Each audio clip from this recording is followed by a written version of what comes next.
તમે ક્યારે પણ એનિમલ ફેસ્ટિવલ વિશે જાણ્યું છે? આજે આપણે આ ફેસ્ટિવલ વિશે જાણવાના છીએ. નમસ્કાર દર્શક મિત્રો, ખબર છે .com પરથી હું દ્રષ્ટિ આપ સૌનું સ્વાગત કરું છું. દર્શક મિત્રો, આપણે ઘણા બધા ફેસ્ટિવલ મનાવીએ છીએ. હવે આ જે ફેસ્ટિવલ છે આપણે યોગ્ય સમયે મનાવીએ છીએ, બરાબર ને? જેમ કે ચોક્કસ પ્રમાણેની તારીખો અને મહિના બાદ.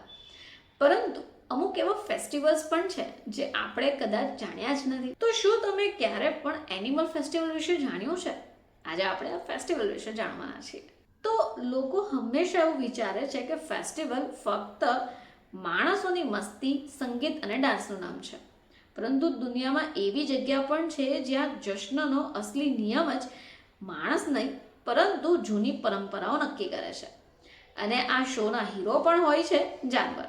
તમે બરાબર સાંભળ્યું. તો આવો આજે આપણે જાણીએ કે દુનિયાના એવા ફેસ્ટિવલ્સ કયા છે જે તમને અચંબો લગાવી દેશે. સૌથી પહેલા આપણે વાત કરીએ પુષ્કર ઊંટ મેળા ભારત વિશે.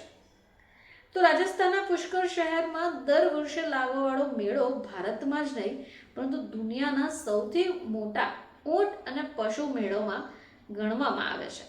હવે અહીંયા ફક્ત વ્યાપાર નહીં પરંતુ સંસ્કૃતિનો ઉત્સવ થાય છે, જ્યાં ઊંટોની હરીફાઈ, તેમની સજાવટ પ્રતિયોગિતા, લોકસંગીત અને નૃત્યની સાથે ધાર્મિક અનુષ્ઠાન પણ થતા હોય છે. હવે આ જ કારણ છે કે લોકો અહીંયા પહોંચે છે. જો કે આ રાજસ્થાનની પરંપરા, રંગ અને લોક સંસ્કૃતિનું જીવન પ્રદર્શન છે. હવે વાત કરીએ વુડસ્ટોક કનાડા વિશે. તો કનાડામાં કૂતરાઓ માટે આ ફેસ્ટિવલ માનવામાં આવે છે. હજારો લોકો પોતાના જે પાળતુ કૂતરાઓ છે તેની સાથે પહોંચે છે અને ડોગ હાઈટી, ફેશન શો અને પરેડ જેવા મજેદાર ઓપ્શન્સને પણ એન્જોય કરે છે. આ જે ફેસ્ટિવલ છે એ માણસો અને કૂતરા વચ્ચેનો જે સંબંધ છે એને ગાઢ કરવા માટે મનાવાય છે. હવે વાત કરીએ પેમ્પ્લોના બુલ રન, જે સ્પેનમાં મનાવવામાં આવે છે.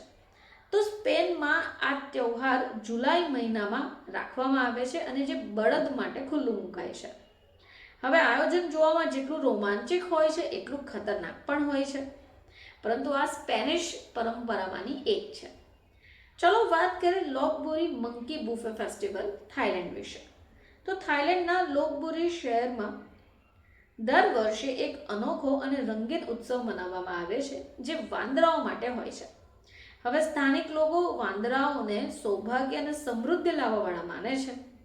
હવે એમને માટે એક શાનદાર બુફે પણ સજાવવામાં આવે છે, જ્યાં તાજા ફળો, શાકભાજી, મીઠાઈઓ પીરસવામાં આવે છે.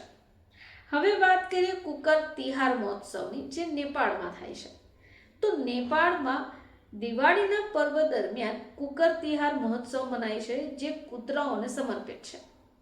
હવે લોકો આમાં ફૂલોની માળા પણ પહેરાવે છે, સ્વાદિષ્ટ પકવાન ખવડાવે છે. એવી માન્યતા છે કે આનાથી મૃત્યુના દેવતા યમ પ્રસન્ન થાય છે. તો દર્શક મિત્રો, આ એવા ફેસ્ટિવલ્સ છે કે જે એનિમલ માટે બનાવવામાં આવે છે અને એનિમલ અને હ્યુમન્સ વચ્ચેના જે રિલેશનશિપ છે એને ગાઢ કરવા માટે આ ફેસ્ટિવલ્સ મનાવવામાં આવે છે. ફરીથી આપ સમક્ષ હાજર થઈશું. ત્યાં સુધી જોતા રહેજો ખબર છે .com.